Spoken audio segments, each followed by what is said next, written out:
Imagine a seguinte situação. Você está voltando de casa do trabalho ou está passeando com a sua família e, de repente, uma viatura para do seu lado.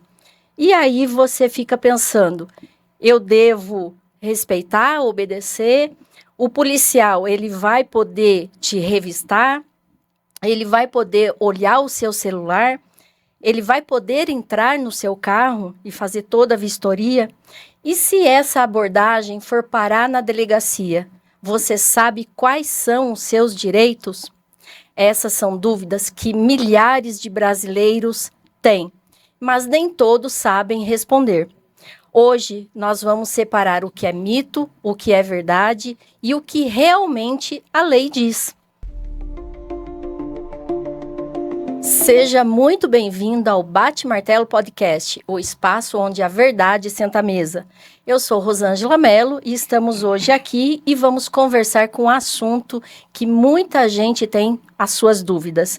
Mas antes da gente começar esse bate-papo, eu quero aqui agradecer mais uma vez a minha convidada especial, Daniela Desidério. Obrigada, seja muito bem-vinda. Obrigada, boa noite, que prazer mais uma vez.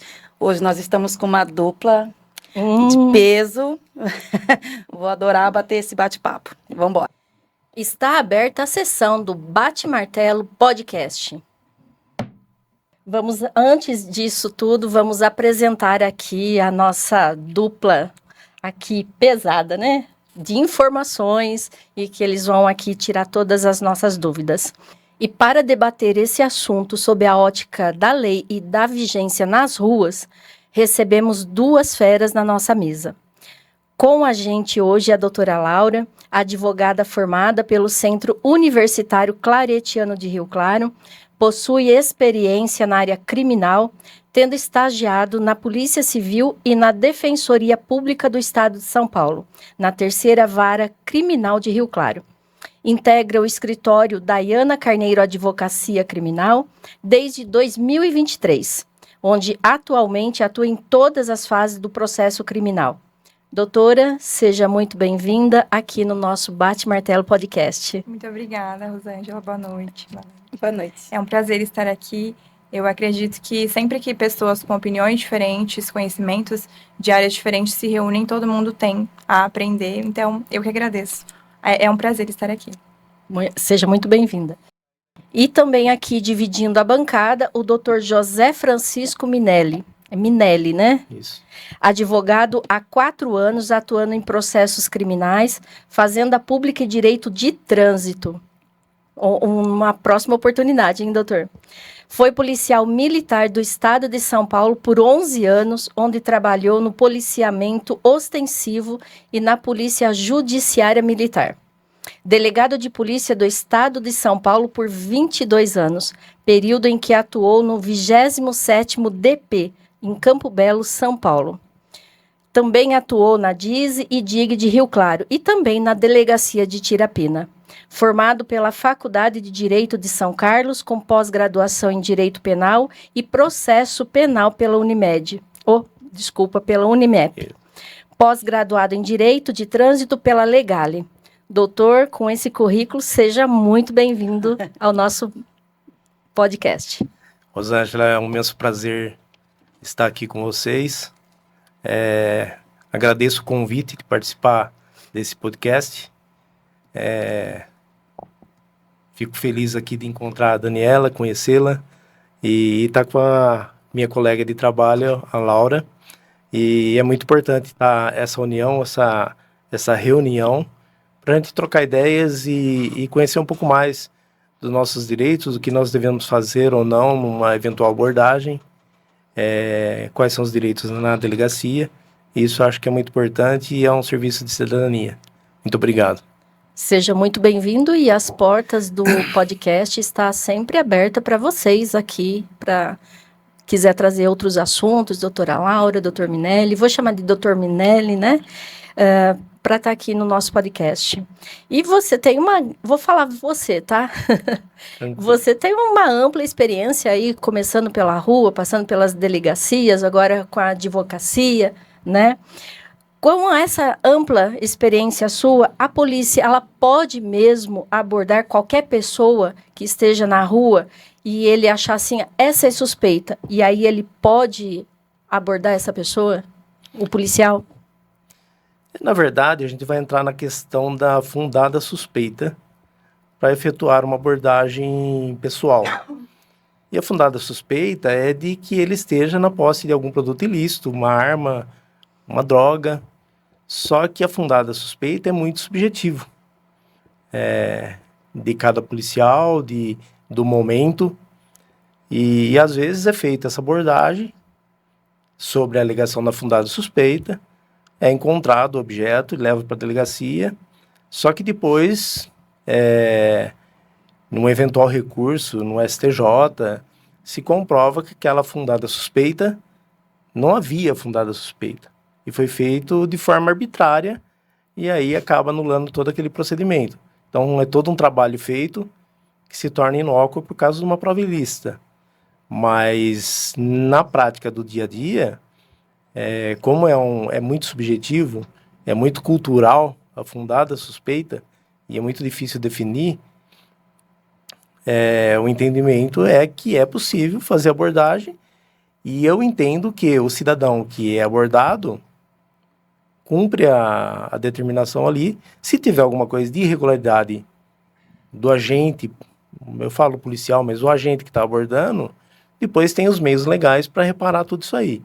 Mas o importante é cumprir o que foi pedido ali na hora para evitar maiores problemas, entendeu? Certo. Dani, antes de você, ela já está aqui se coçando já para fazer a pergunta dela. Mas, assim, a maioria das vezes a suspeita acaba acertando, né? Porque você vê, assim, eu, na questão do jornalismo, vejo inúmeras reportagens e boletins de ocorrência, o policial parece que tem um faro, né?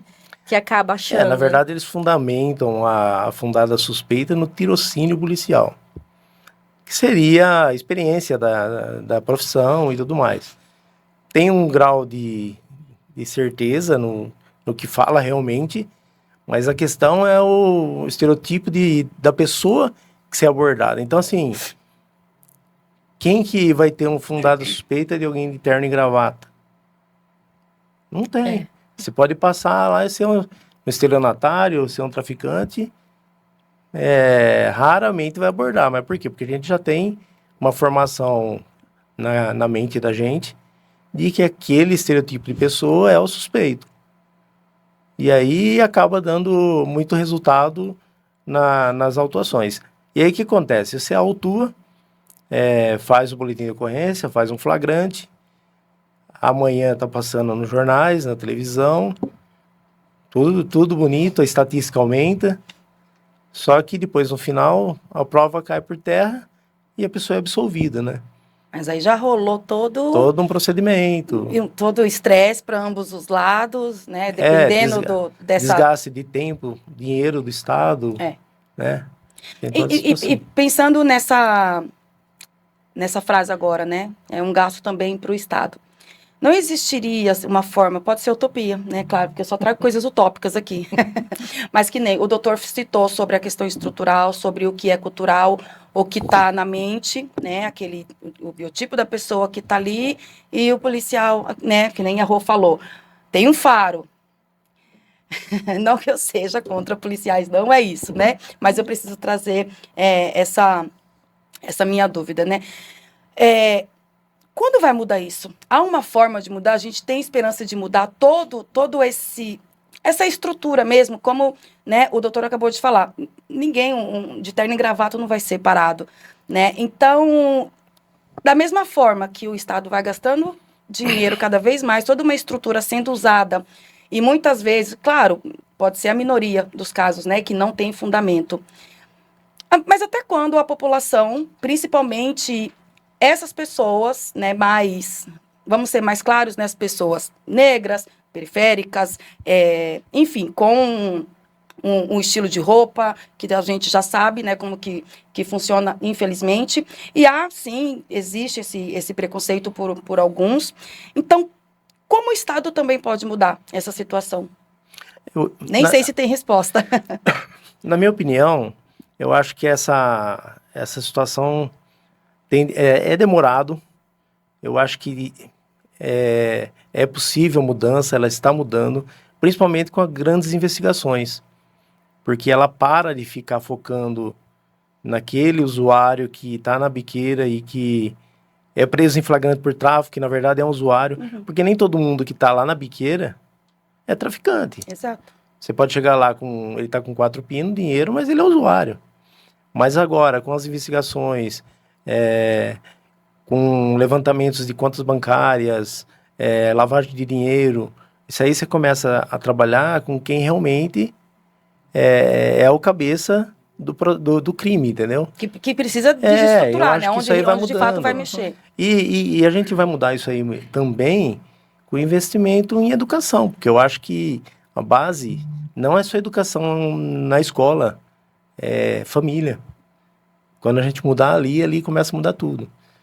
E o que a gente vê hoje é pegar um crime, falar que aquilo ali está acabando com a sociedade e criar mais uma lei grave para punir e para fazer ibope. Depois aquilo cai por terra de novo. Então, nós não vamos resolver o problema da sociedade, na minha opinião, só com leis penais. Tem outros meios. Eu acho que é por aí e a cultura vai mudando com o tempo. E até politicamente falando, para os nossos deputados, para os nossos senadores, é isso que eles querem, né? Eles fazem leis que vão chamar a atenção, que vai cair na mídia, que eles vão ficar discursando, vai ficar bonito para o seu público, e na real não está mudando absolutamente nada. Na Exatamente. verdade, eles trazem aquilo que a sociedade quer ouvir, porque a sociedade, como a gente debateu em outros podcasts, né? Eles querem trazer, a população quer justiça. Então, ela quer o bandido preso, ela quer a justiça, ela quer aquilo. Então, eles vão trazer aquilo que a sociedade quer ouvir. Exatamente. Não se importando que aquele bandido que quer ver preso pode estar na rua na próxima semana. Exato. No mês que vem, então, daqui um ano, que cumpra uma pena mínima, mas uma hora vai voltar para a É rua. igual E aí, aquilo, né? né? Você fala... Tem muito, assim, bandido bom, bandido morto, bandido tá... Só que é o seguinte, né? Até o momento que não é um seu parente, seu filho. Exato. Que quando é seu filho, você vai correr atrás de um advogado criminalista que conheça da matéria para tentar resolver uma injustiça. Entendeu? Então é por aí. Acho que a gente tem que analisar bem também, porque no filho dos outros é bom, mas no meu não, né? Tem atrapalhado de todas as formas, né, doutores, né? Ela tá quietinha, ela caladinha. tá Não, só mas observando, vai chegar a vez daqui a pouco ela... Porque como a gente começou a falar das ruas, as ruas ele consegue, né?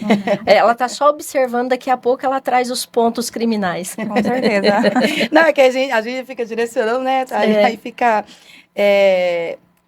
esqueci o que eu ia falar. Eu posso falar minha outra pergunta? Você ia falar alguma Não, coisa? pode fazer. Porque, ainda baseado no que a Rô tinha falado, da questão de abordagem e tudo. E aí, eu venho, né? Eu venho de família periférica, eu venho da periferia. E assim, a gente, na minha família, enfim, né? No meio em que eu convivia, em São Paulo principalmente, e a gente cresceu, né, ouvindo, não saia sem documento. Você vai na padaria, você pega um documento, você, né, homens principalmente, né, no caso, minha família, a maioria é mulher, mas meus tios principalmente, né, então tinha sempre esse medo. Existe essa coisa, principalmente atualmente, né, com documento Celular, digital, né, enfim. Sempre existiu, foi um mito, como que ainda é essa situação? Sou parada na rua, não tenho documento. E aí? Tem alguma problemática nisso? O policial pode não ter como... Você tinha falado antes de averiguar, você não tem documento. Ah, tá. Tipo assim, saber julgar a pessoa por aquilo, pelo fato de fato, estar sem um documento. Tá com aquela suspeita. Isso, ser um suspeito porque não tem documento, por exemplo. É normal. A orientação é que leve o documento para evitar problemas. Você eventualmente ser conduzido para uma delegacia porque ficou suspeita a sua identificação e tudo mais. Mas quando há uma abordagem é feito, pedido de documentação, não tem. Não tem, passa os seus dados, vai fazer o levantamento. Se bate ou não bate. Só que a questão é da prática, e que eu já vi, o cara passa os dados certinho e não é ele. Então ele tem todos os dados do irmão dele. Ele sabe data de nascimento, pai, mãe. Aí ele é preso e depois de 5, 6 dias tem que soltar ele porque não era ele. Tá preso com o nome errado. Mas daí ele não agiu de má fé? Porque ele passou o nome... Mas ele quer fugir do poder estatal, né? Não, Ele é no caso de alguém que de fato deve algo, então assim, né? quando não deve nada, nós vamos entrar de novo no tirocínio, né? É. O cara vai começar a ser perguntas para ele e ele vai passar os dados dele e é feito um levantamento de acordo com as informações e se bater todos os dados, ele é liberado. Mas também nada impede de que seja conduzido à delegacia. Para evitar, eu acho que é salutar andar com documento, né? Mas hoje em dia também, essa coisa do quem não deve não teme, também tá meio... Eu tenho medo. Não tá meio seguro também, né, doutor? Eu tenho medo. Eu particularmente, né, eu já cheguei, já comentei isso com a Rô. Eu particularmente não devo, não... Enfim, mas eu tenho pavor de delegacia, eu tenho pavor de... Eu admiro a profissão, né, pode até parecer contraditório, mas eu admiro a profissão, polícia militar, os fardados, aliás, amo os fardados, né, acho lindo, mas eu tenho pavor. Então, assim, nunca me aconteceu nada, né, nunca fui parada, nem por policial feminina, nada. E eu fico imaginando outras pessoas nesse sentido, por isso que eu tô falando sobre o não deve e não teme. E aí a pessoa, de repente, nervosa, numa situação dessa, começa a gaguejar, pronto, agora é suspeita, vamos pra delegacia. É nesse sentido que eu tô falando, entende? Na verdade, a gente vai entrar naquele negócio, né? Eu tô nervoso, fiz qualquer atitude e permite entrar na casa por causa dessa atitude. E que você tá falando, quem não deve, a história de quem não deve, não teme. Mas apavora. Apavora. Mas e por quê? Porque eu acho que você cria uma imagem com você que nem você fala. Eu fico meio assim e tal. Mas tem muitos profissionais bons. Eu agradeço, né, por ter pertencido à Polícia Militar. Não, desculpa te cortar, doutor. Nem é no sentido de falar de maus ou bons policiais. Sim, é algo sim. interno meu mesmo. Então, né? mas Eu aí tenho amizade com o PM. Então, mas pode ser até um gatilho interno. Seu, meu. E a gente cria uma fobia e aquilo tem que ser quebrado para poder entender que não é bem daquela forma. Então, é um trabalho que eu acho que a gente tem que fazer dentro de nós mesmos. Eu acho que... Isso é minha opinião. Não, sabe? sim, não, eu tô entendendo. Mas eu falo mais na questão de outras pessoas. Eu sei que é difícil. De realmente... primeiro, sim, na verdade, assim, a confiança mesmo, né? Infelizmente, a nossa sociedade, os maus policiais, né, que a gente sabe que tem, infelizmente, uma parcela da sociedade acaba mesmo ficando, né, desesperançosa, ficando com medo, perdendo a confiança. Para mim, isso é um absurdo, né? A sociedade perder a confiança nas forças policiais por causa de uma minoria que fazem essas aberrações que a gente vê todos os dias, né? Porque, assim, todo trabalho bem feito, ele não dá tanto ibope do que um trabalho mal feito. Então, tem todo um trabalho de comandantes, de delegados seccionais, delegado geral, para fazer o serviço correto, dentro da lei, para que o nome da instituição cresça e a sociedade respeite e confie. E aí, um trabalho ruim desestrutura tudo o seu trabalho bem feito. Tem toda uma repercussão. E isso é ruim. Ainda mais hoje que a gente comete um negócio hoje lá na Bahia, 2 minutos você já está sabendo. Já tá aqui. É verdade. É muito divulgado, né? É muito rápido, né? É rápido a notícia. A internet hoje... E a notícia vem só a notícia ruim. Os algoritmos trazem pra gente tudo que você gosta de ver. Então, você gosta de ver o polícia errado, vai vir um monte de vídeo de polícia errado. Se você gosta de ver o polícia fazendo um parto dentro de uma viatura, vai vir vários vídeos disso aí. Então, tem o serviço bom e o serviço ruim. Sim, sim. Como em toda profissão, né? Toda profissão, advogados, juízes, GCMs, PMs. Eu sigo vários canais, olha só, eu sou muito contraditória. Eu sigo canais, né, de policiais, esses que vão trabalhando e filmando, né, mostrando ali o dia a dia, as abordagens. Eu sigo, eu gosto muito, vejo os policiais que fazem as ações, que param ali o trabalho, sai da viatura, faz uma boa ação ali. Eu acho coisa mais linda, eu amo. Então, sim, tem, né, todo um trabalho sendo bem feito.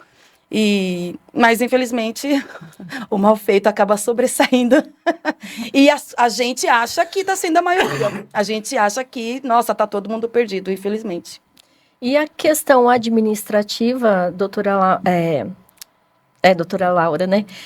Doutora Laura, nessa visão aí que a pessoa está sem documento ou não, como que eu vou falar você, porque falar senhora não dá, né?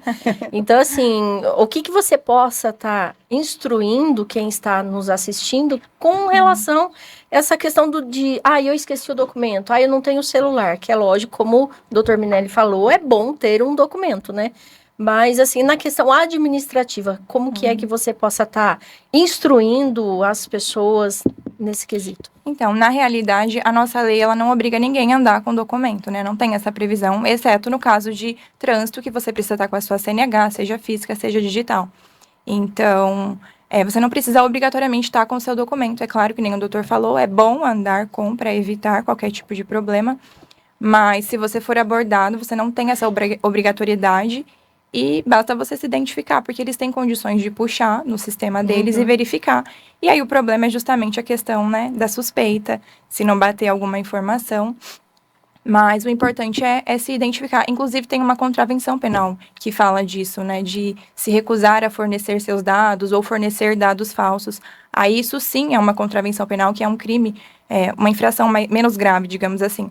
Mas a respeito de você ser obrigado a andar com seu documento no bolso, a gente não tem essa previsão legal. Então, se ele passou... o senhor falou, né? Você falou lá que passou os documentos do irmão, então, melhor não fazer isso, né? Melhor não. Uma hora vamos descobrir. Certamente. Melhor não. Agora tem uma outra questão que a gente falou da internet também. Dani, desculpa, você quer fazer alguma pergunta? Não, pode. Você fala, desculpa até complementando. A gente gosta de histórias, né? E teve um caso... Pode ficar à vontade em contar histórias, tá? Que o rapaz foi abordado, que suspeitava que ele andava com RG falsificado, foi levado para a delegacia, ele manteve que ele tinha o RG, apreenderam o RG, fizeram perícia, RG verdadeiro, devolveram para ele. E os investigadores, não contentes, tinha cópia lá e ligaram lá no cartório em Goiás, que estava certidão de nascimento escrito lá, ligaram lá no Ceará e descobriram que aquela certidão de nascimento pertencia a uma mulher, não a um cara.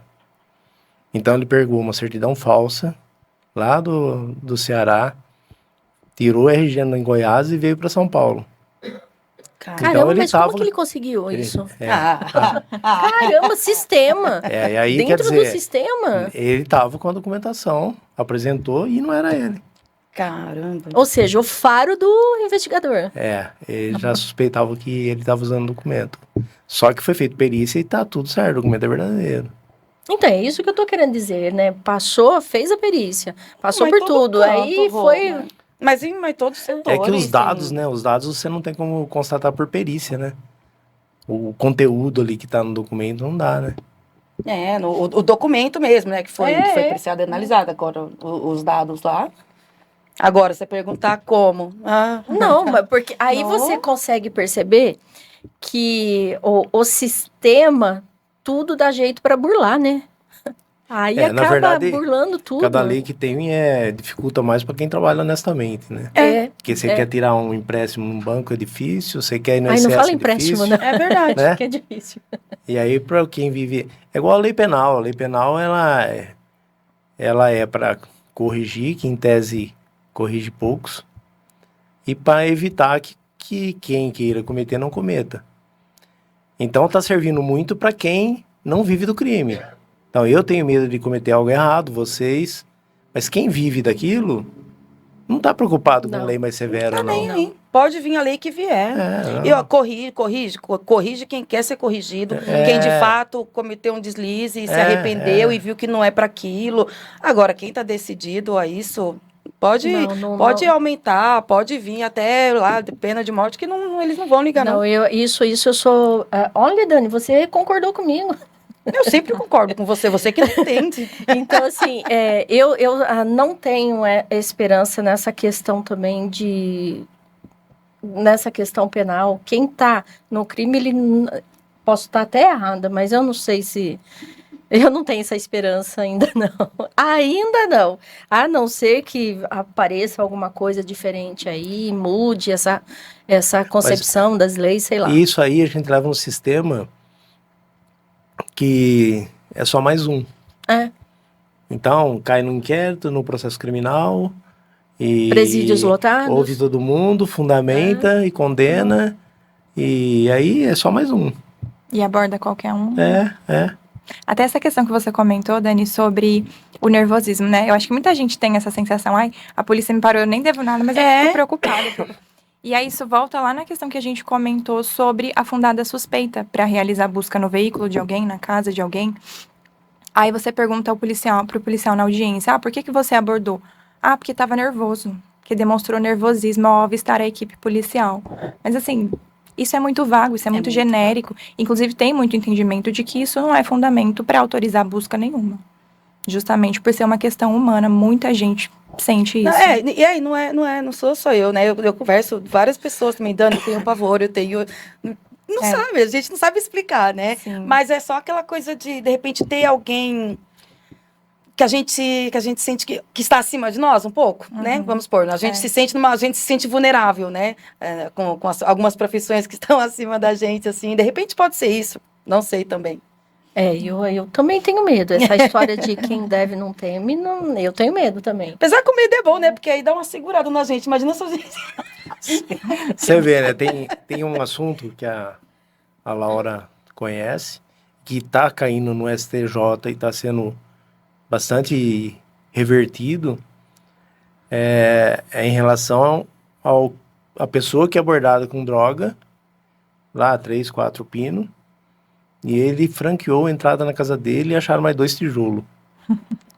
Quem é traficante que autoriza você entrar na casa, sendo que já pegou droga com ele na rua? Aí eu falo, você pegou 4 aqui? Não, vamos lá em casa, tem mais. Deixa eu te mostrar. Você sabe que eu vejo essas coisas e falo assim, mas ele ia ser tão burro assim? É o que mais se vê na prática, tá? No processo de tráfico. Caramba! O que mais Virou se vê padrão, é né? isso. Virou padrão. Mas tem funcionado isso? Assim, Não, você reverte e depois no STJ, né? Recorrendo até o final. Mas é o desejo de manter preso, de prender mais um, de achar que é mais um traficante e falar agora, tá vendo, a polícia tá prendendo, mais ou menos isso? Mais ou menos isso. É o sistema que a gente está inserido. Essa ânsia por justiça, tem que prender, porque se não prender, não resolve.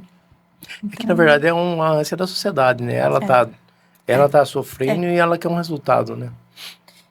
Sendo que o resultado da lei nem sempre é o resultado que ela quer, né? Ela, pessoa física. E aí a gente cai nessa situação. Né? Que complexo. Sim. É muito... Porque, assim, eu vejo também muito complexo, porque ninguém quer vamos colocar aí, entre as um traficante do lado da sua casa. Ninguém quer. Não. Ninguém quer um traficante do lado da sua casa. Ninguém quer uma biqueira do lado da sua casa. Ninguém quer. E aí, a hora que começa isso daí, ela quer porque quer que tire dali. Então, não tem como julgar também, né? Então... Aí ele vai preso. Aí o policial também, você imagina que o policial, o senhor que trabalhou na rua, o quanto que era abordado. Pô, eles estão lá vendendo droga, lá é uma biqueira e não sei o quê. Muitos policiais são cobrados também. E ele tem que seguir a lei, ele tem que seguir todos os trâmites para não sobrar para ele também, né? Sim. Estou falando errado? Não, você está falando certo. Então, aí que acaba girando em torno de você tudo fica numa aquilo. situação muito complexa, porque as pessoas falam e aí você não consegue dar o resultado. E aí já começa a história de que você está andando errado junto. Negligenciando. Eu tenho um exemplo, outra história. Ocorrido em Tirapina. Sem citar nome, claro, mas era um agente... prisional que estava envolvido com a venda de droga. E vinha direto, pessoas falar para mim, tal. E eu fiz 4, 5, 6 buscas lá, não achei nada. Aí eu ia com meu carro descaracterizado, viatura descaracterizada, ficava lá longe olhando, era um entrar e sair, falei, não é possível. Até que com o apoio da Dizzy de Rio Claro, era a equipe antiga ainda, foram lá e conseguiram. Na hora que entraram para dentro, ele tinha escondido debaixo do vaso sanitário, tinha um azulejo que abria e a droga estava lá. Aí nós conseguimos prender ele. Mas é bem complexo, porque você tem a notícia e você tem que fazer alguma coisa. Por exemplo, se tiver, vamos supor que tem um local, uma casa suspeita. E suspeita que eu falo, eu não estou falando, né, em bairros periféricos. É geral. Mas aí um vizinho vê que está muito entre e sai, vê o movimento, isso. Esse vizinho, ele fazendo uma denúncia, alguma ligação, e falando, não, eu estou achando que aqui está funcionando alguma coisa. Isso tem uma validade? Começa-se uma investigação ou precisa de algo maior? Quer falar? Então, na realidade, isso vai mais do lado da polícia, né? Mas a partir de denúncias anônimas, muitas investigações têm inícios. A denúncia anônima, por si só, ela não basta. É preciso uma investigação prévia. Então, que nem o doutor falou, campana no local, monitoramento, para verificar se realmente aquilo está acontecendo. E aí, a partir daí, busca-se o mandado e tudo mais. Mas a denúncia anônima, por si só, ela não basta e ela nem deve bastar, né? Porque a gente também tem que pensar no outro lado. Um vizinho que não gosta de mim, ligou lá na polícia e falou, olha, nessa casa aqui, a minha pergunta... A polícia batendo. Não, eu pergunto... E nossas perguntas, doutores, as nossas perguntas é para quem está assistindo falar, né, eu queria saber isso. Sim, claro. Não só, a gente não quer mostrar, né, uma inteligência master também. Eu pergunto porque, às vezes, tem alguns locais, e nem estou falando de Cordeiro, que a gente chega em alguns lugares e aí as pessoas comentam, né? Por exemplo, mas ali todo mundo sabe o que funciona. Mas ali todo mundo sabe.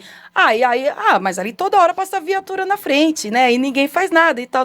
Nesse sentido que eu perguntei, né? E aí mas se todo mundo sabe, não é possível, só a polícia não sabe, só a justiça não sabe. Nesse sentido foi minha pergunta. A polícia normalmente sabe, que nem eu falo por Rio Claro, lá tem pontos que são notoriamente conhecidos, todo mundo sabe, a polícia sabe. Inclusive, várias prisões são feitas lá, mas que nem o doutor falou, não é porque só tá na biqueira que é traficante, então às vezes leva um usuário, aí ele fica preso e tudo mais, mas aquilo vai continuar sem ele, entendeu? E o dono de tudo, nem no Brasil deve estar. Porque você vai lá, faz o flagrante e tira o cara da rua, o moleque lá da rua. Já tem outro lá. Tem. O sistema continua. Então, tira um, aparece 3. É o que a gente vai mudar, é isso aí, com grandes investigações, com realmente procedimentos, com tudo dentro da legalidade. Não pode ter pressa, então é investigação de 4, 5 anos. Nossa. Para depois vir fazer o que tem que fazer e pegar quem é a cúpula do negócio. Por isso que a sociedade acaba falando, né? Que a polícia não faz nada e que não sei o quê, porque demora todo o processo. Porque se você for pegar... Ao contrário, na verdade. Desculpa. Não, porque se você for pegar o do dia a dia, que vive na rua ali vendendo, é o que a Laura falou. É preso diariamente isso é comum. Mas para a gente tentar mudar alguma coisa, é parte financeira do crime organizado, é chegar na cúpula do crime para tentar mudar alguma coisa. Infelizmente está mais difícil. Prejuízo para o maior, né? Sim. Mas cada dia está mais difícil com tudo que a gente vê. Antigamente sabia que era ali só a venda ali da droga, ou de onde vinha, para onde estava indo. Hoje em dia, né, há facções envolvidas em setores, empresas que a gente nem imagina, né, grandes empresas, enfim, tem aí toda questão de bets, investigações que a gente vê todos os dias aí, então, de repente tem uma empresa do nosso lado que a gente admira. Sim. E quando você vai ver, tá envolvido com alguma coisa. Eles estão se infiltrando em tudo, né? Então fica mais difícil, é bem complexo mesmo. Agora, uma outra perguntinha também doutora Laura, por favor, você está quietinha, observando, mas quando se quiser falar, complementar também, claro. Né? Agora, mais uma questão que a gente vê muito na internet, né? Que a gente estava comentando sobre a internet, e aí tem um celular na mão. O policial vem abordar. Aí eu pego o celular e começo a filmar o policial. Eu posso fazer isso, fazer essa filmagem do policial? Ele pode entender isso como um desacato, Uma obstrução dele, uma afronta? O que vocês podem... falar. Na realidade, você tem todo o direito de gravar a sua abordagem. É claro que, assim, respeita o limite, a distância, deixa a polícia fazer o trabalho dela, mas existe a teoria, existe a prática, né? Que nem a gente sempre fala. Então, muito vídeo tem na internet, por exemplo, de policiais falando, nossa, não pode gravar, ou às vezes até tentando pegar o celular da pessoa. Então, isso é uma questão realmente complicada, mas se a gente for falar de direito, você tem todo o direito de gravar, inclusive tem gente que tem câmera em carro, tem câmera em casa. Isso acaba sendo uma forma de se resguardar também, porque infelizmente existem policiais bons, existem policiais ruins, então nunca se sabe se você está sujeito a sofrer um abuso de autoridade, o que pode acontecer naquela abordagem. Então, a gente até recomenda que grave, mas claro, com respeito, com educação. Vou colocar uma câmera no meu carro. Essa questão é bastante até... tem opiniões diversas com relação à câmera Na farda. no fardamento, farda. né? Eu sou a favor, porque protege tanto ele quanto a pessoa. Exato. Tem gente que é contrário e tem gente que é a favor. E eu também sou a favor. Eu também sou. Porque sempre procurei trabalhar dentro da legalidade e eu acho que aquilo lá seria mais uma prova para mim, para provar o que eu tô fazendo. Uhum. Eu acho que é por aí, eu acho que é importante. Eu acredito, opinião também, né? A minha visão. Eu acredito que é contra quem não quer expor algo mesmo, quem quer esconder. A gente vê, né, nas mídias aí, policial que quer aprontar alguma coisa, que quer fazer algo ilícito, cobre, tampa, pede por amigo que tá com a câmera virar de costa, né, para não mostrar ali o que tá acontecendo. Então, é contra, eu acho que é aquela coisa que não deve, não teme. Mas eu vou ser sincero para você. Pela experiência que eu tive, tem muitas pessoas boas nas instituições. Eu acredito. Tem Tem. bastante, Eu tem acho bastante. Na minha opinião, Eu acho que é a maioria. maioria. O problema é que o que poucos fazem de errado, aquilo lá repercute muito A negativo. mídia é maior. É. A mídia é maior. Infelizmente, né? Mas não seria também, doutora, a falta de... E eu nem sei, tá? De repente, eu falo que não, há uma punição, sim e tal. Mas não é essa falta de punição aparente também, que a própria sociedade enxerga. A gente vê, o policial que fez isso, o policial fez aquilo, guarda, enfim. E aí a gente vê um caso assim grave, né? Ou uma abordagem violenta, alguma coisa bem feia, um policial fazendo algo, né, bem triste, bem violento. E aí a gente já escuta, beleza, não vai acontecer nada. Mas não vê o resultado do processo. Às vezes deu o resultado, mas a gente não fica sabendo. Mas aí a instituição também não poderia trabalhar de uma forma para converter também essa situação? Não consegue dar conta, Dani. Eu analiso que não consegue dar conta, né? Porque ele tem tantos processos lá. Eu falo porque é a própria instituição mesmo. Você tem razão. Eu acho que deveria divulgar mais. Mas não consegue dar conta. O número de pessoas hoje é extremamente reduzido, é igual né? a questão da filmagem, né? Você fala assim, tá filmando, pode filmar. Eu também concordo, porque não tem nada que impeça. Mas a forma como você faz também, às vezes, está afrontando. Tá afrontando. Porque você vê policiais falando, desliga isso aí. Mas você vê também o cara que filma Falando. e fica cutucando o cara para filmar algo errado. Provocando. Então, assim, não são pessoas também que tá filmando ali, que são pessoas íntegras, que tá filmando para produzir uma prova legal, mas é para criar uma situação. Um exemplo do que eu falei sobre a instituição, doutora, por exemplo, a Rota, né? Amo, de paixão, acho lindo. Admiro, né? Sigo muito, vejo tudo quanto é filmes, série, documentários, gosto muito.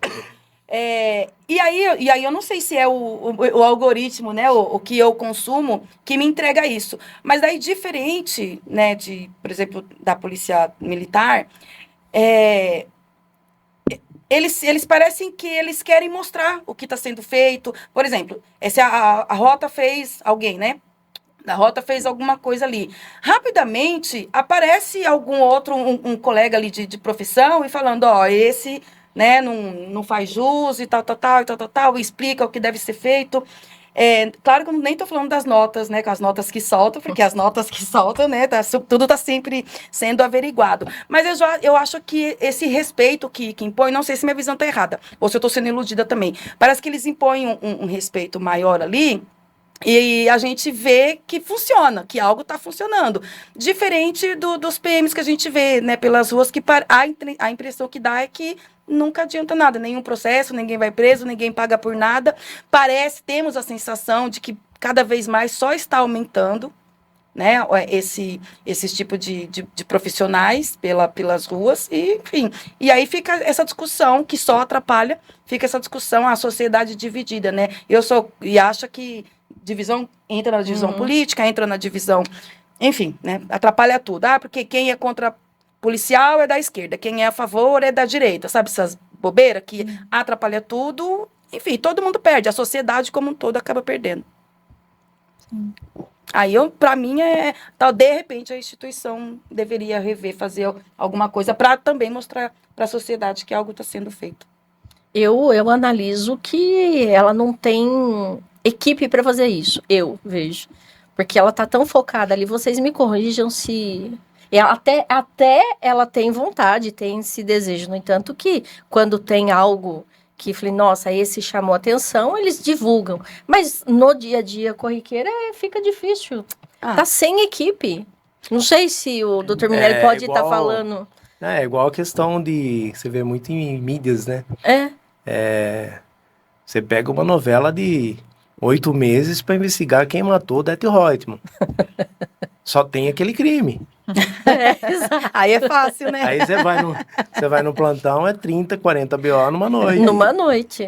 Por isso que eu falei, com não policiais. tem. Então, assim, às vezes não tem o resultado esperado, mas não é nem pela falta de empenho do humano que tem. Uhum. É que é muito mesmo e não dá conta. Bom, tomara que isso mude. Mas ainda sobre a abordagem, doutor, sobre entrar dentro das casas, que estava... quando estava fazendo outra pergunta, eu já estava com essa na mente também, para não perder só o time. Supondo que houve uma tentativa de abordagem, uma perseguição, o suposto lá saiu correndo, entrou dentro de casa. Ou a polícia está fazendo uma ronda, o suspeito, que seria suspeito aos olhos do policial, nossa, peraí, agora eu vou entrar para casa. É um resguardo para ele? A polícia pode sair invadindo ou não? Agora daqui eu não posso entrar, pode fazer... Aí o suposto fica, lero, aqui você não entra. É assim que funciona? Ou não, pode entrar, não pode entrar? Então, é outro dos argumentos das fundadas suspeitas. Por que correu para dentro de casa? Se correu para dentro de casa, tem uma fundada suspeita, então eu vou entrar atrás. É o que acontece na prática. Então, não resguarda ninguém, infelizmente. Que às vezes, realmente, assim... Depois o advogado não vai lá e derruba tudo, como a gente falou anteriormente? Às vezes anula, muitas vezes a gente consegue. Nem sempre em primeira instância, normalmente vem uma condenação, a pessoa fica presa, mas não é sempre. Tá? Às vezes o STJ pode entender, a gente vê inúmeros entendimentos, de que, não, ali naquelas circunstâncias estavam presentes as fundadas suspeitas, então mantém a condenação. E aí você vê o lado do policial também, né? Você partir para essa premissa de que é fundada suspeita, porque correu e entrou. Mas se eu entro e não acho nada também? Sim. Aí eu vou ficar na questão da fundada suspeita para mim responder por abuso de autoridade ou não. Porque porque se não acha nada... Se eu achei, tudo bem. E se não acha... Porque se eu achei, a fundada suspeita vai ficar na questão da licitude da prova. Ele responde por Mas se eu não achei... processo administrativo? Então, aí que tá a questão do risco da interpretação. Porque depois tem várias pessoas que vão interpretar com ar-condicionado, sentado na mesa, lendo o livro. E ali o policial é aquele momento. É por isso que eu penso, o policial, ele tem que ser a pessoa mais a favor de ter a filmagem, a câmera corporal. Eu acho que fundamenta melhor a decisão dele ali, né? Bom, os que gostam de trabalhar certinho sempre vão apoiar. É e não é, né? É como os outros doutores que passaram aqui, depende. Esse tal de depende. Tudo depende. Esse No tal de direito. depende. Esse aí no direito É a resposta praxe. para tudo. Exato. Depende. O tal do depende, eu quero saber quem é que criou esse depende. Essa pergunta que eu fiz sobre a polícia não poder entrar em casa, porque também eu sigo vários, eu sigo vários advogados. E muitos, atualmente, para o uso de rede social, até para mostrar o serviço, né, uma forma, porque é bem limitado, né, o advogado também. E muitos fazem os stories e filmando uma audiência, ou explicando um caso, explicando uma situação, dando um exemplo. E tem muitos que falam, que vão explicando, né, acho que está falando para os novos, para os estudantes. E a maioria que eu sigo, eles falam muito sobre isso, né? Que, consegui derrubar tal porque entrou dentro de casa. O policial entrou sem um mandado. E, às vezes, eu tenho a impressão que eles estão ensinando também o bandido a como se comportar. Porque determinadas informações você não deve ficar falando, porque...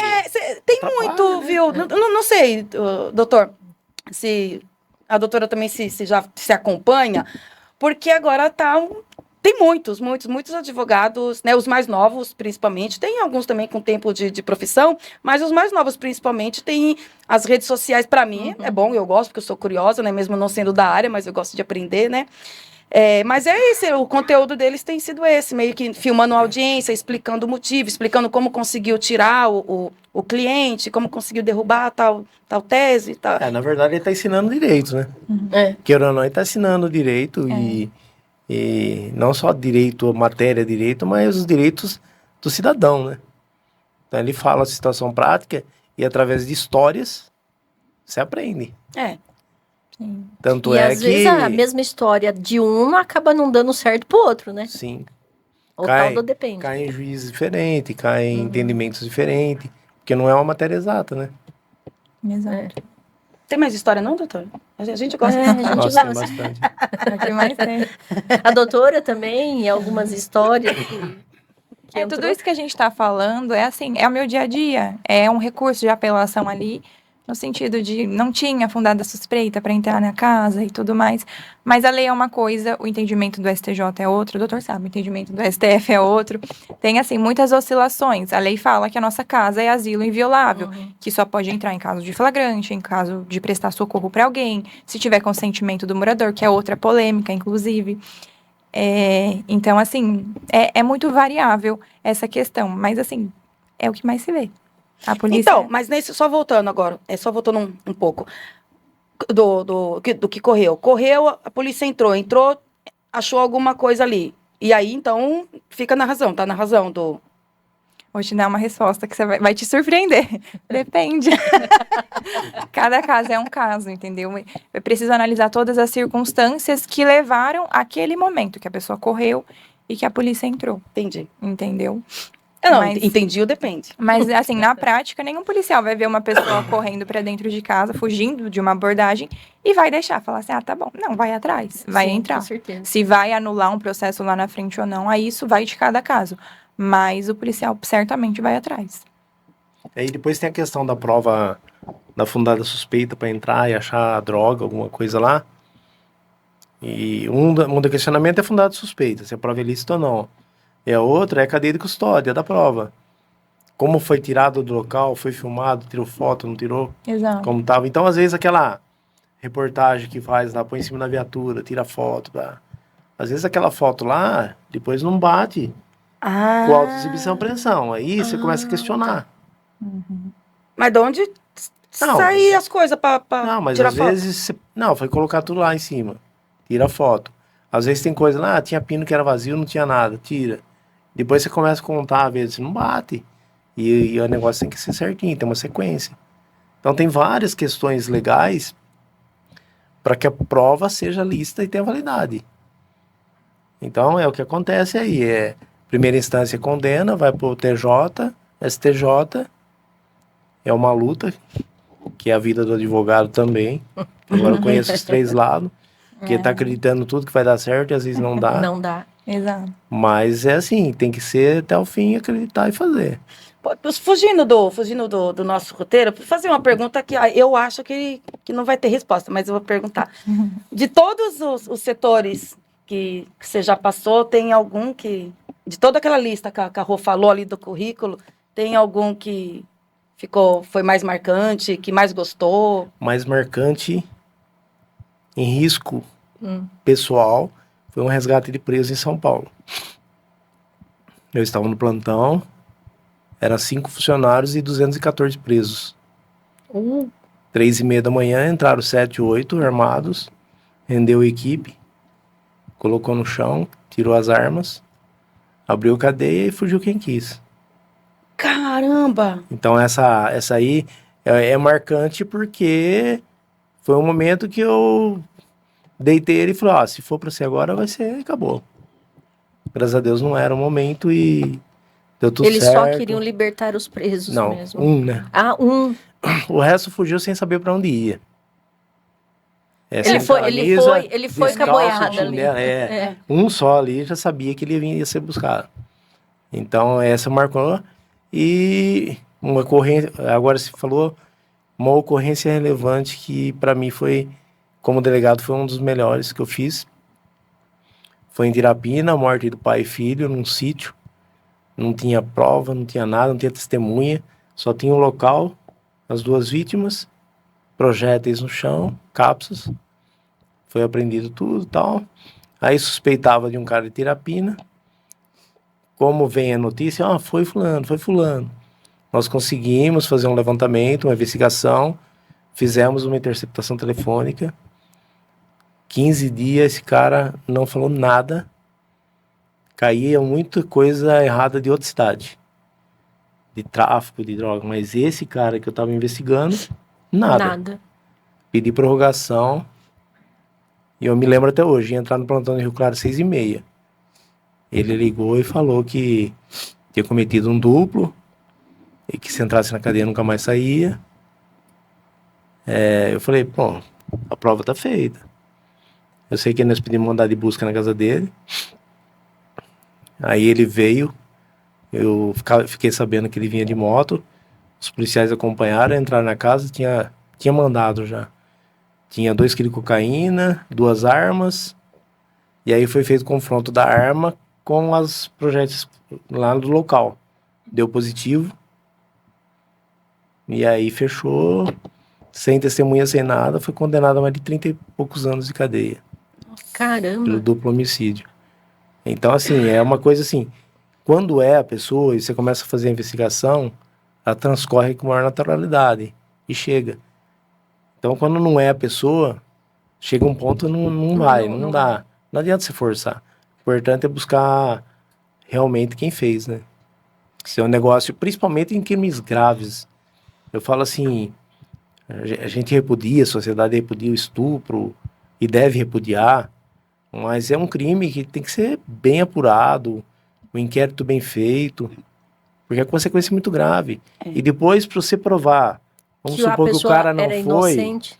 depois para você provar no processo criminal, é bem difícil. Teve um caso essa semana, vocês viram? Não, acho que foi semana passada, de uma menininha, uma criança de 10 meses, vocês chegaram a ver? Sim. Né? Que aí estavam falando que a menina tinha sido, né, abusada e tudo, e aí no final, e aí concluiu que não teve. Mas até aí, as 2 pessoas... Eu conhecia o resultado. Eu também não vi o resultado. Não concluiu que não teve nenhum tipo de abuso na menina. Porque até então a mãe não sabia o que tinha acontecido, que tinha até então cochilado, enfim. E o namorado teria dormido em cima da criança, porque ele era muito pesado. E aí ele teria dormido em cima da criança. Só que aí surgiram várias hipóteses, a primeira investigação ali que se teve, não foi esse caso que eu vi uma outra. E aí que teriam ele tava dito bêbado. Teriam dito que os dois, o namorado e o primo, não lembro, teriam feito atrocidades com a criança. E nisso, imagina, né, acabou com os dois, né? Assim, na rede social, então, já foi o julgamento, já foi julgado, condenado. E aí depois o resultado lá do pericial, laudo, né, enfim, essas coisas, aí falou que não teve nada com a menina. Então é assim, a gente não é contrário, tem que punir mesmo. Um crime esse é inaceitável, entendeu?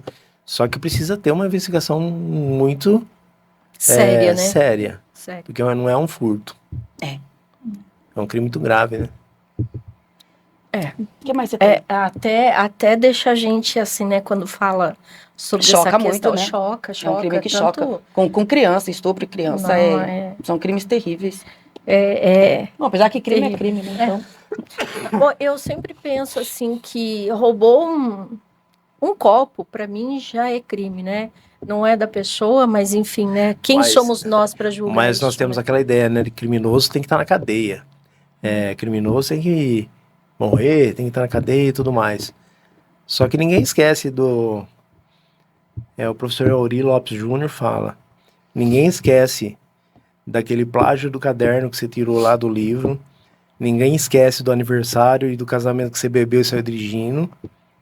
Não foi eu que criei aquilo ali, mas é crime. É. E todo mundo comete, mas aí não. Até os centavinhos da padaria. Tudo. tudo. Sonegação fiscal. É. Então é uma cultura, né? O erro do outro é sempre mais. O erro do outro a gente vai apontar e não aponta o nosso, né? É sempre assim, né? O Sempre que você dessa tem forma. aí, Rô? As duas perguntas que eu ia fazer, a Eu gente falei já acabou sobre. já conversando. Mas sobre se termina em inquérito policial, ele já é considerado julgado, já está condenado. Vamos supor, pegou lá o cara lá, invadiu a casa e tudo mais, entra para o inquérito policial, né? Sim, sim. Isso já é considerado que ele já é culpado ou tem todo. Não, aí as investigações correm, né? Ao término do inquérito, o Ministério Público recebe esse inquérito e decide se vai arquivar, porque faltam provas, ou se vai oferecer denúncia. A denúncia é o que gera o processo penal, que aí o indiciado vira réu. Mas não é a regra. Pode se concluir por falta de provas, ou pode ser oferecida a denúncia para o juiz e o juiz entender que não deve receber porque não estão presentes os requisitos. Então, não necessariamente o preso em flagrante, o investigado, vão terminar condenados lá na frente. Tem muita gente que fala assim, o juiz seguiu, agora o doutor vai dizer sobre isso daí que passou por todas as esferas, e a doutora vai complementar aí também. Mas o delegado não seguiu, pegou em flagrante, pegou tudo certinho, mas o delegado arquivou, ou seja, não foi para a justiça, arquivou ali. E outros falam sobre a questão que, mas o que o delegado passou aqui, o juiz analisa, não, isso aqui está muito fraco, isso aqui não vai, isso aqui encerra. Tem a ver isso daí, essa questão, de ser fraco, entre aspas, usando os termos que a população fala, tá? Faltou informações, como que vocês poderiam dizer, na questão criminal, doutora, e também o doutor dizer, porque já passou tanto pela rua como o delegado também. Na realidade, a polícia, ela tem diversos meios de investigação e tem diversas formas de se produzir provas. Você vai ouvir testemunha, você vai analisar imagem de câmera de segurança, dependendo do crime. Então, assim, você reúne o máximo de elementos possíveis no inquérito, que a gente chama de indícios de autoria e materialidade. Você tem que provar que um crime aconteceu e que você tem indícios de que foi tal pessoa que cometeu. Nem sempre, com base nesses elementos, você vai conseguir comprovar, de fato, que aquela pessoa que tem indícios suficientes, digamos assim. Então, isso é muito relativo. Eu não sei, assim, um dado. A maioria dos inquéritos termina em tal coisa. Mas é muito relativo, né? Existem muitos caminhos de investigação. E o que é interessante também é que, quando a gente fala em advogado criminalista, a gente pensa em um advogado defendendo os direitos do cara que está preso, que cometeu o crime. Mas o advogado criminalista, ele pode trabalhar em favor da vítima. Você contrata ele para acompanhar o inquérito, para auxiliar o delegado. Não vai trabalhar junto, mas auxiliar, levantar prova, levar para o delegado. Ele tem mais acesso, entendeu? Sim, sim. E o negócio flui. Porque, como tem muitos registros, furto, ameaça, violência doméstica, uma ocorrência atrás da outra, não dá conta. Então, assim, se você tiver oportunidade, foi vítima de um crime e quer correr atrás para buscar autoria, eu acho interessante contratar um advogado criminal para te defender, te acompanhar naquele inquérito policial. E ele vai fazer esse trabalho. E aí ele faz movimentar auxiliando o delegado, indo conversar com o delegado, passar tem as informações. vários- É diferente, desculpa, Não, pode é continuar. diferente das informações que vêm cruzada da sociedade. Ainda mais cidade pequena, né? Quantas vezes eu fazia busca domiciliar, chegava lá, tava escondido atrás da bananeira. Pô, mas como que o cara sabe que tá escondido atrás? E aí se acostuma, você para de ficar nervoso porque você foi e não achou. Entendeu? É mais ou menos por aí. Então, assim, notícia todo mundo fala, mas depois na prática, É diferente. muda muito. Isso aí não tá comprovado. É o que você falou do crime aí. Fala, mas depois você vê que não foi nada daquilo. Ou no caso da vítima também, ou família, né, que no caso de homicídio perdeu alguém, como que chama? Na Defensoria Pública também consegue um advogado no caso da vítima, ou aí tem que contratar mesmo? Igual quando Olha, eu não vou saber te dizer se a Defensoria Pública atua especificamente como Ela assistente não de atua, acusação. mas no inquérito ela não atua. Não atua. Eu não sei Ah. se no processo. Eu nunca vi, pra Não falar a atua. verdade. e é algo também pouco, que as pessoas também pouco sabem, né? É porque é sobre mais contratar comum. o advogado para auxiliar você também como nesses vítima, casos, né? Sim. O mais comum para as vítimas, normalmente, é procurar o Ministério Público. Então, ao invés de quem não quer né, sim, procurar sim. um advogado, não vai atrás da Defensoria Pública. Normalmente, vai lá no Ministério Público ou na delegacia para tentar provocar. Falar, olha, tem tal prova que pode ser produzida e tudo.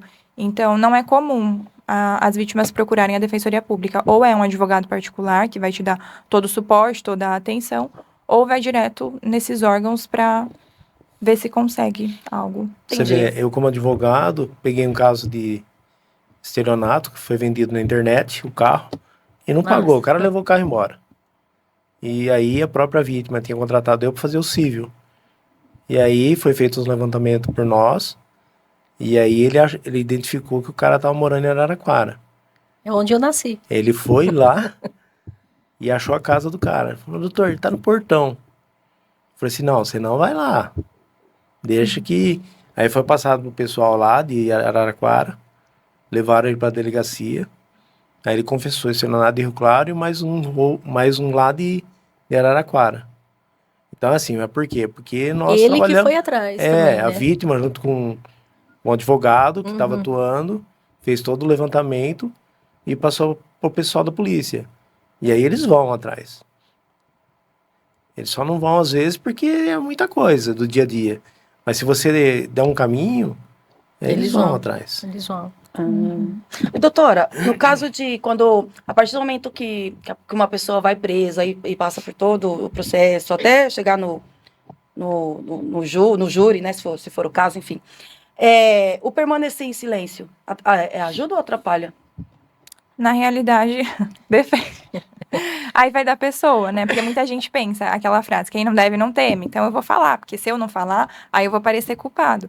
Mas se falar demais também, até o advogado quer cutucar ali também, né? Entendeu? Ele prejudica. Então, assim, o direito ao silêncio ele é um direito constitucional do cidadão. Não pode ser utilizado como em prejuízo de ninguém. Não tem como o juiz fundamentar a sentença dele lá assim, o fulano ficou em silêncio e com base nas provas foram produzidas, então tá anuindo, digamos assim. Então, pode Mas se fica o tempo todo, supondo, o tempo todo em silêncio, né? Até por instrução do próprio advogado, né? Meu cliente fala demais. Melhor, advogada, então se fosse o caso, a primeira coisa que ele fala, Dani, não abre sua boca. Fica quietinha. Já estão vendo, né? E aí, como que... tudo bem que o advogado vai saber como lidar com a situação. Como conduzir, né? Como conduzir. Mas o tempo todo calado ali, pro próprio promotor, né? O juiz, né? Não sei também, mas para tirar só também as próprias conclusões, isso não dificulta para a pessoa? É que, na realidade, não tem, assim, um silêncio constrangedor no ambiente. A pessoa ela pode ser ouvida tanto na delegacia quanto na audiência, Em algum juízo. momento precisa ser. E aí, sim, e aí o promotor, ou o juiz, no caso, ou o delegado, vai te perguntar, olha, você quer falar, você quer responder as perguntas, e ali você diz, quero ou não quero. Se você falar não quero, você não precisa justificar, eu vou me manter em silêncio porque é meu direito. Só falar, não vou responder as perguntas e tá tudo bem. Mas aí depois o advogado, mesmo ele em silêncio, não vai interferir em nada, que o advogado vai estar fazendo... A defesa. É porque aí o advogado trabalha com as provas que tem. Entendeu? provas, Inclusive, muitas vezes, por que é melhor ficar em silêncio? Porque quando você fala, você está produzindo prova. E às vezes você pode até estar falando a verdade, mas você acaba se complicando numa contradição aqui, uma contradição ali, e o Ministério Público vai usar isso contra você. Entendeu? Vai falar, aqui se contradiz. Então, assim, se não tem o que falar, é melhor ficar quieto mesmo. Porque aí você deixa a cargo do Ministério Público. Ele vai produzir as provas que ele achar pertinentes, vai ver o que foi colhido no inquérito policial, e com base nisso é que a defesa ela é montada. Então, normalmente, quando a pessoa fica em silêncio, a gente vai trabalhar com o que tem, vai dizer, olha, tais elementos não são suficientes, não demonstram autoria, gera dúvida, e no direito penal a dúvida, ela tem que favorecer o réu, ela não pode prejudicá-lo. Então, muitas vezes, assim, não tem o que falar, fica quieto mesmo, porque você não piora a situação. Eu já tô pensando aqui. Eu tô ouvindo a doutora assim, ó, com uma carinha de apaixonada, o jeitinho meio dela. É a primeira vez que eu escuto isso, tá? Porque as pessoas falam que eu tenho cara de brava. Não, falando de um jeito suave, né? Tão Como se inteligente, fosse segura, bonitinho. né? Segura do que fala. Ó, eu já sei, se a gente for presa, chama ela lá e a gente fica calado. Se for presa, Você nada. fica calada. BO, recebi, tem BO, já vou chamar já. Aí eu descobri esses tempos atrás, né? Ai, não vai responder. Não que eu seja acostumada a ir pra delegacia aqui, mas aí às vezes, né? Eu Você preciso sabe que uma ir. vez eu fiz um flagrante e o cara falou, não falou perto de mim, falou perto dos investigadores, né? A gente tem que tomar cuidado com esses delegados bonzinhos. Ele vem e começa a conversar. É verdade. Aí tira o que quiser também, né? É verdade. Olha, eu te entendo. Conta mais pra mim. Pode desabafar. Aí ele começa a jogar ali, colocar. Mas não alguns deixa de ser uma assuntos. estratégia também, né? É. Deixa a pessoa relaxada, deixa ela mais Depois o tranquila. advogado que lute. E as pessoas negligenciam muito o flagrante, né? Muita gente pensa, não, é só eu vou lá. E às vezes liga para um advogado, você tem um acompanhamento de um profissional, faz toda a diferença, ele vai te orientar. Tipo, olha, fala assim, né? Conta a sua história, ou vai olhar a situação e falar, fica quieto. E o plantão é muito difícil, né? Porque chega a situação e às vezes você no seu subconsciente, você sabe que não foi daquele jeito, mas você não tem argumentos e prova ali para você fundamentar e não fazer. E você não pode interferir também, né? Então, por exemplo, teve o caso de uma senhorinha que estava entrando no presídio com droga dentro da comida. Foi para delegacia, fiz flagrante, e aí na época levava para Rio Claro, depois levava para Terapina para audiência. Fiz o flagrante, ela explicou tudo para mim. Aí no outro dia ela veio para audiência, ela sentou lá, almoçou junto com a gente, explicou tudo e contou que quem fez a marmita foi a nora e que ela não sabia, e você percebe que ela estava falando a verdade. Daí eu peguei, conversei com a promotora, pedi a prisão da nora, ela foi para audiência e ela saiu. Foi dado alvará para ela, voltou para delegacia para sair. Só que quem veio buscar ela? A sogra. A nora. A nora. Aí eu pedi para ela entrar. Falei, Olha, o ela delegado vai, bonzinho. e você vai ter que ficar. E quer que eu fale para você? A senhorinha não foi nem denunciada, e aquela pessoa, mais os presos lá, foram condenados. Se depois mudou no STJ, eu já não sei. Mas assim, pelo menos para mim, eu fiz justiça. Foi o que eu consegui levantar. Mas no dia a dia é aquilo que a gente fala. difícil, né? Você pega um plantão com 2, 3 flagrantes de tráfico. Não dá pra você ir atrás de tudo, não tem como. E é muito difícil essa questão, né? Que nem o doutor falou, de você sabe que não foi daquele jeito, mas muitas vezes você tá de mãos atadas. É a mesma situação do advogado que chega na delegacia e qual que é a versão dos policiais. É aquilo que a gente comentou, eu abordei, ele tava com droga, ele me falou que na casa dele tinha mais, eu fui lá. Você sabe, aí você vai conversar com o cara fala, não. Eles me botaram dentro da viatura e foram na minha casa e entraram. É muito complicado essa questão. Sai todo mundo atrás das suas provas. Os dois lados sofrem. Advogado sofre mais. Aí eu acho que jornalista sofre mais. Também, né? Tanto é que existe na área a investigação defensiva. Na área do direito, onde o advogado faz todo um levantamento paralelo para a produção de prova criminal futuramente. Porque, se você esperar, por exemplo, quando ele depende muito da defensoria pública, quando a defensoria entra, o inquérito já foi. Foi 2, 3 anos de investigações. Agora, quando o advogado está acompanhando, quanto mais cedo você buscar as provas para provar a verdade, e não para defender quem fez errado, mas provar a verdade. Quanto mais cedo é melhor. Porque o tempo passa, você perde prova. Perde prova. Entendeu? É interessante. Muito. Em crimes do tribunal do júri, isso costuma ser ainda mais recorrente, porque a pessoa, né, tá desesperada, ninguém quer ser condenado por um homicídio, principalmente se não praticou aquilo. E aí, hoje em dia, tem celular, tem localização, tem mensagem.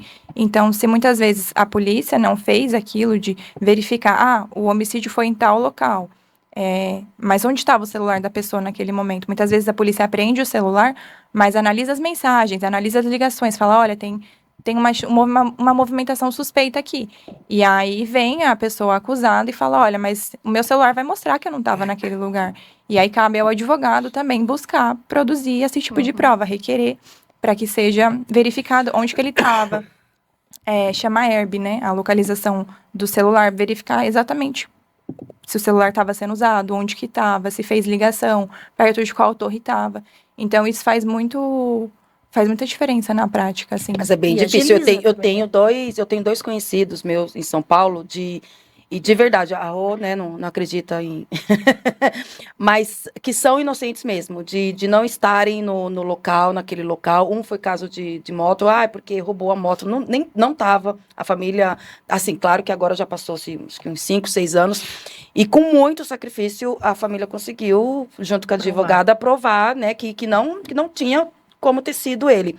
Mas nisso, acho que ele ficou preso uns 4 anos.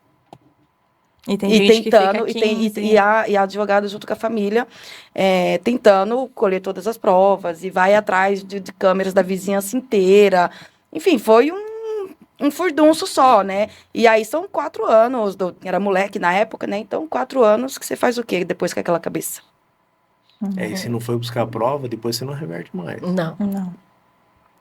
É Por isso que tem que ter um bom advogado criminalista e ficar em cima, né? Porque é muito moroso, né? Demora demais a fazer toda a investigação. É como eu falei lá no começo. Falta pessoal, aí tem aquela pilha de processos e vai passando, né? O tempo vai passando, né? Infelizmente é assim. Tá dando nossa hora, não tá não? Tá, já está dando a nossa hora. Está dando a nossa hora já. Muito legal, né, Dani? Foi Muitas bacana. informações, é legal assim a gente pegar, a Dr. Minelli que pegou... Não, eu fiquei com um monte, porque na verdade eu queria perguntar mais coisas, mas não de abordagem. Mas queria ele volta. Curiosidade Ele vai igual, voltar. igual a gente vê, conta história, eu quero saber do tiroteio que teve. Não, calma, no próximo episódio, episódio a gente vai trazer algumas coisas assim de... Beleza, mas foi muito legal. Muito legal. Foi. E o currículo dele, que ele pegou a rua, pegou a delegacia, a Então, doutora... aí era para saber, tipo assim, uma historinha de cada lugar. No próximo ele traz. Eles não vão fugir daqui. Então, eu quero agradecer muito a presença de vocês e todo esse conhecimento. E como é de costume, que a gente faz aqui no Bate-Martelo, a gente tem um desafio aqui, tá? Que a gente passa o martelo para vocês. E aí, doutora Laura, né? A gente passa aqui o martelo para você. Isso, pode pegar aí. E aí, doutora Laura, eu quero fazer esse desafio com você. Para quem que você bate o martelo? Para alguma causa ou não? Fique à vontade. Bom, eu vou bater o martelo para os direitos e para os deveres que nós temos como cidadãos, porque eu acredito que um cidadão que tem conhecimento dos seus direitos, ele está, com certeza, menos sujeito a sofrer qualquer tipo de constrangimento, qualquer tipo de abuso. Então... é importante estar sempre por dentro. Hoje em dia, o acesso à informação está aí, né? A gente não precisa de uma Constituição, ir buscar na biblioteca. A gente pode abrir no celular, ter acesso aos seus direitos e não hesitar em buscar ajuda profissional, tirar uma dúvida, ligar para um advogado de confiança, porque quanto mais nós conhecemos os nossos direitos, menores são as chances de termos problemas. Então, eu bato o martelo a favor de que todos estejam sempre buscando conhecer 100% dos seus direitos e não esquecendo dos deveres também. Muito bem. Doutor Minelli, Também quero agradecer aqui a sua presença mais uma vez e está lançado o desafio. Para quem você bate o martelo? Eu bato o martelo para todos os policiais civis, militares e todos os agentes de segurança que trabalham na busca de provas e sempre dentro da legalidade. Eu acho que nós recebemos a missão, os policiais receberam uma missão difícil, vocação, mas ninguém recebe para trabalhar fora da lei. Então, o importante é a gente estar trabalhando em prol da sociedade, mas dentro dos ditames previstos nas leis. Então, para esses profissionais que trabalham dentro da legalidade, eu bato o martelo. Dani, agora o desafio é com você. A gente começa, não para mais, né? Ai, não. Então, agora o desafio é com você. Para quem você bate o martelo? Obrigada, Rô. Obrigada, doutores. Obrigada de verdade. Eu gostei bastante. Estou ansiosa pelo próximo. Vou fazer as perguntas que eu gostaria, que ficou para trás. E hoje eu bato o martelo em favor dos advogados criminalistas, que são os fofos, que lutam, que tem que correr atrás de provas e mais provas. E é uma profissão que eu admiro muito, né? Então, baseado em tudo que a gente conversou aqui hoje, eu bato o martelo hoje para os advogados criminalistas. E para você que assistiu o nosso episódio nesse dia de hoje aqui com todas essas informações, não esquece, vai lá, ativa o sininho para não perder mais nenhum assunto. E fica aí atento porque os próximos episódios terão assuntos espetaculares sobre o direito criminal, penal, trânsito. São assuntos que não acabam mais. Está encerrada a sessão do Bate Martelo Podcast.